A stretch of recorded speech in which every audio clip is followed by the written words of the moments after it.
क्या आपने कभी सोचा है कि प्यार इतना गहरा हो सकता है कि मौत भी उसके सामने हार मान ले? जब राधा का आखिरी समय आया होगा तो वहां का माहौल कैसा होगा? कहा जाता है कि श्री कृष्ण की 100 से भी ज्यादा रानियां थीं, लेकिन उनमें सबसे प्यारी राधा थीं। राधा वह थीं जो श्री कृष्ण के पास रहकर भी उनसे दूर थीं। आखिर राधा की आखिरी इच्छा क्या थी? श्री कृष्ण ने राधा को क्यों छोड़ दिया, जैसे उन्होंने अपने जीवन का एक हिस्सा खो दिया हो? क्या यह सब गांधारी के शाप की वजह से हुआ? क्या राधा और कृष्ण कभी एक हो पाए? आज मैं आप सभी को इन सवालों के जवाब देने जा रहा हूं। कुछ ऐसे रहस्य जो हम सबसे छिपे हैं। यह एक ऐसी प्रेम कहानी है जिसका न कोई शुरुआत है और न कोई अंत। आइए हम इस यात्रा पर चलते हैं, जहां हम जानेंगे कि कैसे श्री कृष्ण और राधा एक हुए, कैसे उनका प्रेम मृत्यु के बाद भी जिंदा रहा। अगर आप हमारे चैनल पर नए हैं तो इस वीडियो को लाइक जरूर करें और कमेंट में राधे राधे लिखना न भूलें। आप सबने सुना ही होगा कि महाभारत के बाद माता गांधारी ने श्री कृष्ण को श्राप दिया था। उसी श्राप के कारण द्वारका नगरी समुद्र में डूब गई और अंत में श्री कृष्ण ने भी अपना देह त्याग दिया। हम में से ज्यादातर लोग यही मानते हैं कि यहीं पर श्री कृष्ण की कहानी खत्म हो जाती है, लेकिन असल में ऐसा नहीं है। श्री कृष्ण और राधा रानी की एक अद्भुत प्रेम गाथा है जिसे बहुत कम लोग जानते हैं। बरसाना कोई आम जगह नहीं थी, यह एक पवित्र स्थान था। वहां की पुरानी पगडंडियों पर कभी श्री कृष्ण अपनी लीलाएं किया करते थे। आज भी वहां प्रेम, हंसी, बांसुरी की धुन और उस दुख की गूंज बाकी थी जिसने युगों युगों से प्रेमियों को जिंदा रखा है। लेकिन इस प्रेम कहानी की शुरुआत न बरसाने से होती है, न उन गलियों से। इसकी शुरुआत तब होती है जब राधा बूढ़ी हो चुकी थीं। उनका शरीर झुक गया था, लेकिन उनका मन आज भी पूरी तरह श्री कृष्ण का था। उनका दिल आज भी उनके लिए धड़कता था। जब कोई बांसुरी बजाता तो राधा के चेहरे का सारा दुख गायब हो जाता। उनका मन खुशी से भर जाता और एक हल्की सी मुस्कान छा जाती, जैसे पुरानी यादें फिर से ताजा हो गई हों। जब श्री कृष्ण ने मथुरा छोड़ा था तब राधा ने न तो कहीं शरण ली, न ही किसी से शादी की। वे अकेले रहने लगी। हर सुबह वे उठती, यमुना के किनारे जाती और जल चढ़ाती, फिर अपनी कुटिया में लौटकर श्री कृष्ण के आने का इंतजार करती। यही उनकी दिनचर्या थी। वे हर दिन यही करती, मानो उन्हें पक्का यकीन था कि कृष्ण जरूर लौटेंगे। गांव वालों को नहीं पता था कि राधा कौन है और कहां से आई हैं। वे उन्हें एक साध्वी समझते थे, लेकिन सभी जान गए थे कि राधा का सब कुछ श्री कृष्ण को समर्पित है, मानो उन्होंने अपना पूरा जीवन ही कृष्ण के नाम कर दिया हो। एक सुबह राधा अपनी आदत के मुताबिक यमुना तट पर जल चढ़ाने गईं। तभी उन्होंने आसमान की ओर देखा। चारों तरफ सन्नाटा छा गया। उनके दिल में एक अजीब सी हलचल हुई, जैसे पूरा ब्रह्मांड उन्हें कुछ बताना चाहता हो। उसी दिन वे अपनी कुटिया में तुलसी के पौधे के नीचे बैठ गईं और बोलीं, अब मेरे जाने का समय आ गया है, लेकिन मैं तब तक अपने शरीर को नहीं छोड़ूंगी जब तक श्री कृष्ण खुद मुझे विदा न करें। राधा ने कहा, मैं तभी इस शरीर को त्यागूंगी जब श्री कृष्ण मेरे सामने आएंगे और प्यार से मेरा नाम लेंगे, राधे। यह सुनकर गांव वाले हैरान हो गए। वे सोचने लगे कि इतना बड़ा राजा एक बूढ़ी औरत से मिलने क्यों आएगा, लेकिन किसी ने भी राधा की भक्ति पर शक नहीं किया। राधा ने अपना पूरा जीवन श्री कृष्ण के प्रेम में बिताया था। उनके दिल में आज भी कृष्ण के लिए अनोखा प्रेम था। उधर द्वारका में बैठे श्री कृष्ण का दिल सूना था। कहते हैं, सब कुछ पाने के बाद भी इंसान के पास कुछ नहीं होता। कृष्ण की भी कुछ ऐसी ही हालत थी, लेकिन उनके मन में एक अजीब सा खिंचाव था। उन्होंने अपनी आंखें बंद कीं और राधा की आवाज उनके कानों में गूंज उठी। उस पल उनके दिल को सुकून मिला, लेकिन आंखों में आंसू थे। उन्होंने सब कुछ छोड़कर तुरंत उस एकांत कुंज की ओर चल पड़े, जहां राधा रानी उनकी प्रतीक्षा कर रही थीं। जब श्री कृष्ण वहां पहुंचे तो देखा कि राधा तुलसी के पेड़ के नीचे ध्यान में डूबी बैठी थीं। कृष्ण ने पुकारा, राधे। ये आवाज सुनते ही राधा की आंखें खुल गईं। उनके चेहरे पर खुशी की लहर दौड़ गई। राधा ने कहा, प्रभु, अब मेरे जाने का समय आ गया है। मेरी आत्मा अब शांति चाहती है। कृष्ण ने उनकी आंखों में देखा। उन आंखों में सिर्फ कृष्ण के लिए प्रेम था। न उसे शब्दों में बयां किया जा सकता था, न छिपाया जा सकता था। श्री कृष्ण ने राधा का हाथ थाम लिया। धीरे धीरे राधा की सांसें धीमी होने लगीं और उसी तुलसी के पेड़ के नीचे उन्होंने अपने प्राण छोड़ दिए। लेकिन यह अंत नहीं था। उसी पल एक ऐसा रहस्य जन्मा जिसे सुनकर आप हैरान रह जाएंगे। राधा रानी ने अपने शरीर को छोड़ दिया था और उनकी आत्मा को मोक्ष मिल चुका था, लेकिन उनके आखिरी शब्द अभी भी कृष्ण को भूल नहीं पाए थे। उनके अंतिम शब्द थे, जब इस धरती पर प्रेम का मतलब खत्म होने लगेगा, तब मैं फिर से जन्म लूंगी, मैं वापस आऊंगी, क्योंकि प्रेम हमारे जीवन का सबसे बड़ा हिस्सा है, इसे खत्म नहीं होने दे सकते। जहां राधा ने अपना शरीर त्यागा था, वहां एक नया पौधा उगा। यह पौधा ऐसा था मानो स्वर्ग से आया हो। यह तुलसी से भी ज्यादा चमकदार था। गांव के लोग इसे राधा वृक्ष कहने लगे और इसकी पूजा करने लगे। लेकिन किसी को नहीं पता था कि उस पौधे के नीचे एक रहस्यमय फल था। उस फल में राधा के दोबारा जन्म का रहस्य छिपा था, जिसे जानकर कोई भी हैरान हो जाए। कई साल बीत गए। समय के साथ लोगों के मन में प्रेम की जगह वासना ने ले ली। अब ऐसा समय था जहां लोग प्रेम का असली मतलब भूल चुके थे। वे सिर्फ अपनी इच्छाओं में डूबे रहते थे। तभी बरसाने के पास एक छोटे से गांव में एक किसान के घर एक लड़की का जन्म हुआ। उसका नाम रखा गया ललिता। ललिता कोई आम लड़की नहीं थी। उसे बिना सिखाए ही बांसुरी बजानी आती थी। जब वह बांसुरी बजाती तो पेड़ों के पत्ते हिलने लगते और पक्षी खुशी से नाचने लगते। गांव वाले उसे देवी का रूप मानने लगे। वे कहते, इसे देखकर राधा रानी की याद आती है। ललिता अब 7 साल की हो गई थी। एक दिन वह यमुना नदी के किनारे बैठी थी। तभी वहां से एक संत गुजरे।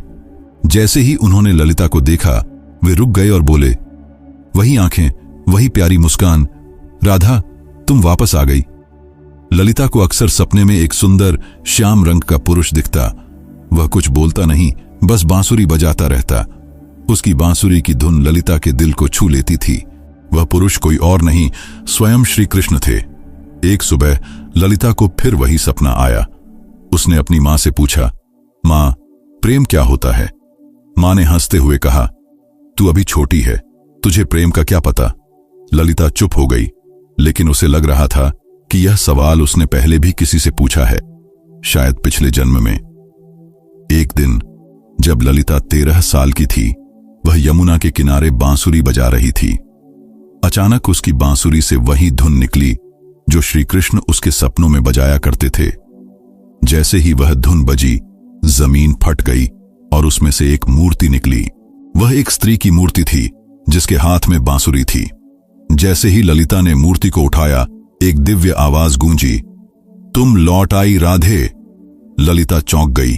उसे समझ नहीं आया कि यह आवाज किसकी है और उसे राधे क्यों बुलाया जा रहा है। समय बीतता गया। अब ललिता का व्यवहार बदलने लगा।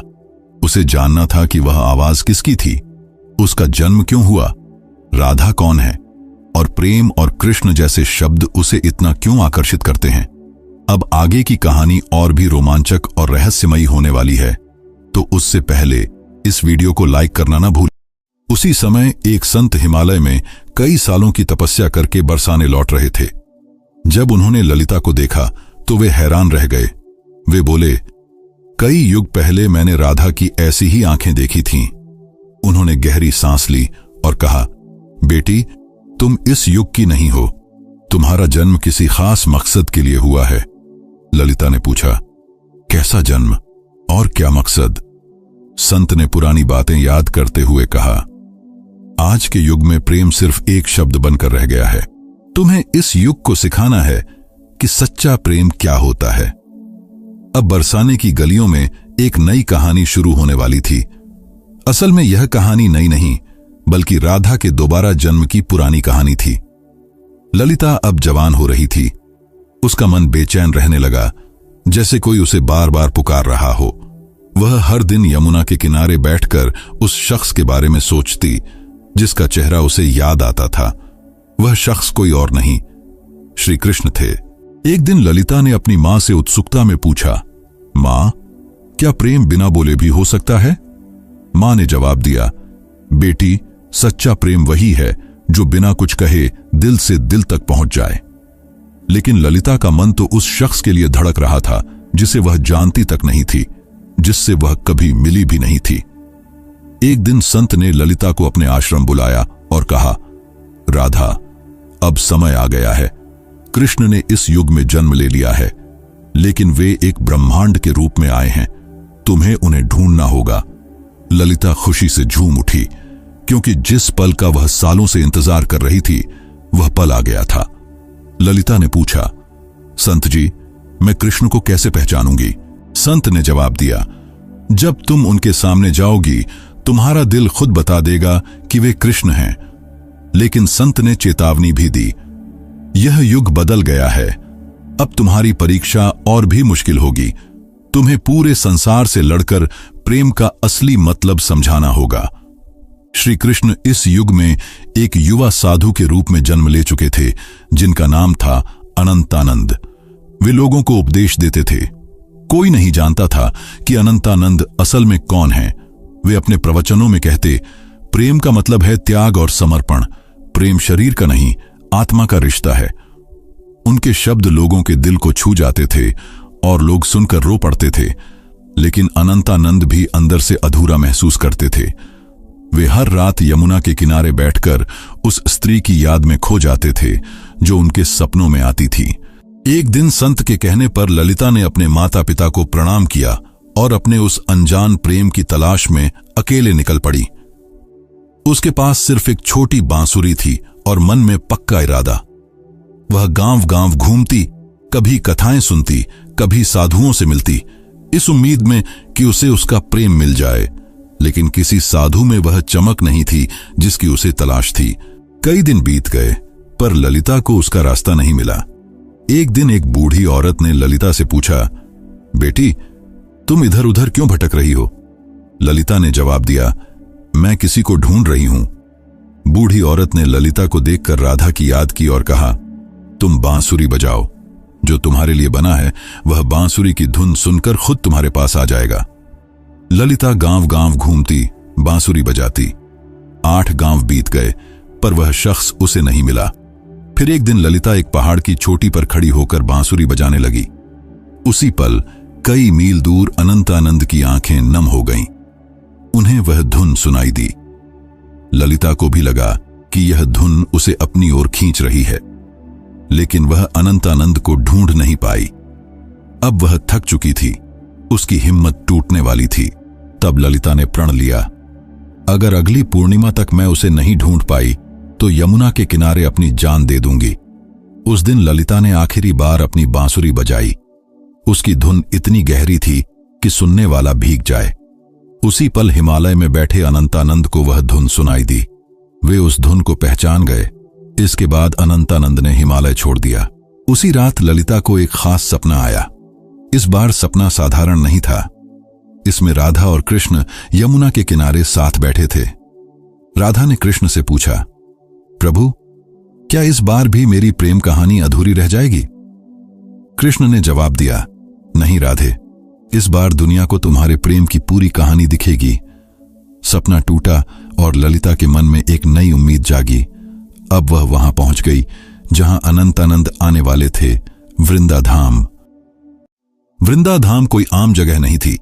यह एक पवित्र स्थान था जहां कहा जाता है कि राधा रानी ने कसम खाई थी कि जब तक उनका प्रेम अधूरा रहेगा वे बार बार लौटेंगी। उसी समय वृंदाधाम में एक कथा चल रही थी जिसे अनंतानंद सुना रहे थे। ललिता वहां पहुंची और दूर से ही अनंतानंद को देखा। पीछे खड़ी ललिता उनके चेहरे को पहचान रही थी। उनकी आवाज सुनकर ललिता का दिल बेचैन हो उठा, जैसे कोई शांति उसे छू गई हो। उनकी बातें उसे बहुत प्रभावित कर रही थीं। अनंतानंद उस कथा में प्रेम के बारे में बता रहे थे। वे कह रहे थे, प्रेम वह नहीं जो आपके साथ रहे और आपके साथ जिए। सच्चा प्रेम तो वह है जो दूर रहकर भी आपके दिल के पास हो। वे यह बोल ही रहे थे कि उनकी नजर ललिता से मिली। दोनों एक पल के लिए मूर्ति की तरह रुक गए। अनंतानंद ने कथा छोड़ दी और ललिता की ओर दौड़े। ललिता ने धीरे से पूछा, क्या आज भी मेरी आवाज आपको सुनाई देती है? अनंतानंद ने उनकी आंखों में देखकर कहा, राधे, तुम आ गई। यह पल ऐसा था जैसे समय रुक गया हो, लेकिन इसके बाद जो हुआ वह और भी हैरान करने वाला था। अचानक आसमान में काले बादल छा गए। तभी एक साधु जिनका नाम कुरंगनाथ था वहां प्रकट हो गए। वे नहीं चाहते थे कि राधा और कृष्ण का मिलन पूरा हो। उनका मानना था कि अगर ऐसा हुआ तो लोग प्रेम को धर्म से बड़ा मानने लगेंगे, जो समाज के लिए ठीक नहीं होगा। कुरंगनाथ ने कहा, तुम्हारा प्रेम आज के नियमों के खिलाफ है। आज का समाज न इसे समझ पाएगा, न बर्दाश्त कर पाएगा। अनंतानंद ने जवाब दिया, प्रेम दो आत्माओं का मिलन है। तब कुरंगनाथ ने उनकी आखिरी परीक्षा रखी और बोले, अगर ललिता ने अगली पूर्णिमा से पहले आंखों पर पट्टी बांधकर तुम्हें ढूंढ लिया तो तुम्हारी प्रेम कहानी पूरी मानी जाएगी, वरना तुम्हें युगों युगों तक फिर से बिछड़ना होगा। अनंतानंद यह सुनकर चुप हो गए, लेकिन ललिता ने हिम्मत और प्रेम से भरा जवाब दिया, मैं आपकी शर्त मानती हूं। पूर्णिमा की रात नजदीक आ रही थी। यह परीक्षा ललिता के लिए सिर्फ एक शर्त नहीं थी, बल्कि उसके प्रेम और धैर्य की जंग थी। वह खुद जानना चाहती थी कि क्या बिना देखे सिर्फ दिल की पुकार से प्रेम को ढूंढा जा सकता है। शर्त मानने के बाद ललिता ने अपनी आंखों पर पट्टी बांध ली और कसम खाई कि वह किसी को नहीं देखेगी जब तक उसका दिल उसे उसके प्रेम यानी श्री कृष्ण तक न ले जाए। कुछ लोग उसका मजाक उड़ाने लगे और बोले, आजकल की लड़कियां सिर्फ दिखावा करती हैं, प्रेम नहीं। लेकिन कुछ लोग ऐसे भी थे जिन्होंने ललिता का हौसला बढ़ाया। वे बोले, राधे, तुम इस युग में प्रेम को जरूर जीत दिलाओगी। उधर अनंतानंद एक सुनसान गुफा में ध्यान में डूबे थे। वे बार बार सिर्फ एक शब्द दोहरा रहे थे, राधे। वे न कुछ खा रहे थे, न कुछ पी रहे थे। उनके शिष्य घबरा गए और बोले, गुरुदेव, अगर आपने कुछ नहीं खाया तो आप जीवित नहीं रह पाएंगे। अनंतानंद ने जवाब दिया, मेरा जीवन तो सिर्फ राधे में बसता है। उन्होंने अपने शिष्यों को सख्ती से कहा, ललिता को मेरे ठिकाने के बारे में कुछ नहीं बताना और न ही उसकी कोई मदद करनी। वे भी जानना चाहते थे कि क्या इस युग में भी राधा सिर्फ अपनी आत्मा की पुकार से उन्हें ढूंढ पाएगी। ललिता ने आंखों पर पट्टी बांधी और गांव गांव घूमने लगी। वह हर साधु से पूछती, क्या आप अनंतानंद हैं? लेकिन कोई भी वह शख्स नहीं था जिसे वह ढूंढ रही थी। कुछ साधुओं ने झूठ बोला, हां, मैं ही अनंतानंद हूं। लेकिन ललिता का दिल उन्हें पहचान गया कि वे उसके प्रेमी नहीं हैं। एक दिन एक साधु आया और बोला, मैं ही अनंतानंद हूं। ललिता एक पल के लिए रुकी, लेकिन फिर बोली, आप में चमक तो है, पर वह आत्मा नहीं जिसकी मुझे तलाश है। उसी पल उस साधु ने अपना रूप बदल लिया। वह असल में कुरंगनाथ था, जिसने ललिता को भटकाने के लिए यह चाल चली थी। गुस्से में कुरंगनाथ बोला, तू अभी तक नहीं टूटी, आखिर कैसा प्रेम है तेरा? ललिता ने हिम्मत से जवाब दिया, मेरा प्रेम इस युग और तुम्हारी सोच से बहुत बड़ा है। इसे शब्दों में नहीं समझाया जा सकता। यह सुनकर कुरंगनाथ वहां से चला गया। ललिता ने हर जगह खोज की और आखिरकार उस गुफा के पास पहुंच गई जहां अनंतानंद ध्यान में डूबे थे। जैसे ही वह अंदर गई, उसे किसी खास मौजूदगी का एहसास हुआ। ललिता ने उन्हें पहचान लिया और अपनी बांसुरी उनके पैरों के पास रख दी। उसने पूछा, क्या आप वही हैं जिन्हें मैं ढूंढ रही थी? अनंतानंद ने बांसुरी उठाई और वही धुन बजाई जो ललिता को यमुना के किनारे और सपनों में सुनाई देती थी। फिर उन्होंने ललिता की आंखों की पट्टी खोली और कहा, राधे, इस बार भी तुमने मुझे अपने शरीर से नहीं बल्कि अपने दिल और आत्मा से पहचान लिया। दोनों की आंखों में आंसू आ गए। उनकी आंखों में कई सालों की थकान थी जो अब खत्म हो रही थी। तभी एक साधु आए और बोले, राधा और कृष्ण, तुम्हारा प्रेम तभी पूरा माना जाएगा जब समाज इसे स्वीकार करेगा, तभी यह रिश्ता पवित्र साबित होगा।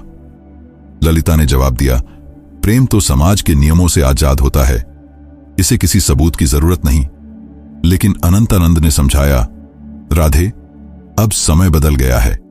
यह समाज प्रेम का असली मतलब भूल चुका है। फिर उन्होंने साधु से पूछा, हमें क्या करना होगा? साधु ने कहा, तुम्हें राजसभा में जाना होगा और राजा व वहां के लोगों को समझाना होगा कि एक साधु और साध्वी भी प्रेम के रिश्ते में बंधकर धर्म के रास्ते पर चल सकते हैं। अगले दिन ललिता और अनंतानंद राजसभा में पहुंचे। राजा ने कहा, यह क्या सुन रहा हूं कि एक साधु ने ब्रह्मचर्य तोड़ दिया है? अनंतानंद ने जवाब दिया, महाराज, मैंने कोई नियम नहीं तोड़ा, मैंने तो सिर्फ अपने प्रेम को अपनाया है। प्रेम कोई वासना नहीं बल्कि आत्मा का मिलन है। कई युग पहले जब राधा और कृष्ण ने प्रेम किया था तब भी समाज ने यही कहा था। फिर भी वे समाज की वजह से अलग रहे और समाज चुप रहा। ललिता आगे बढ़ी और बोली, मैंने इन्हें सिर्फ शरीर से नहीं बल्कि दिल से भी चाहा है। अपने प्रेम को साबित करने के लिए मैंने कठिन परीक्षा दी है। फिर ललिता ने कुरंगनाथ की शर्त और अपनी परीक्षा की पूरी कहानी सभा को सुनाई। यह सुनकर राजा और सारी सभा चुप हो गई। सभी को राजा के फैसले का इंतजार था। राजा ने कहा, जब मैं छोटा था मेरी मां मुझे राधा और कृष्ण की अमर प्रेम कहानी सुनाती थीं। जब मैं पूछता कि उन्होंने शादी क्यों नहीं की तो मां चुप हो जाती थीं। आज मुझे समझ आया कि शादी समाज का नियम है लेकिन प्रेम आत्मा का, इसलिए मैं इस प्रेम को मानता हूं। उस दिन से प्रेम की एक नई मिसाल बनी। कई युगों बाद राधा और कृष्ण का मिलन फिर से पूरा हुआ। तो दोस्तों, यह थी वह कहानी। अगर आपको यह पसंद आई तो हमारे चैनल को सब्सक्राइब जरूर करें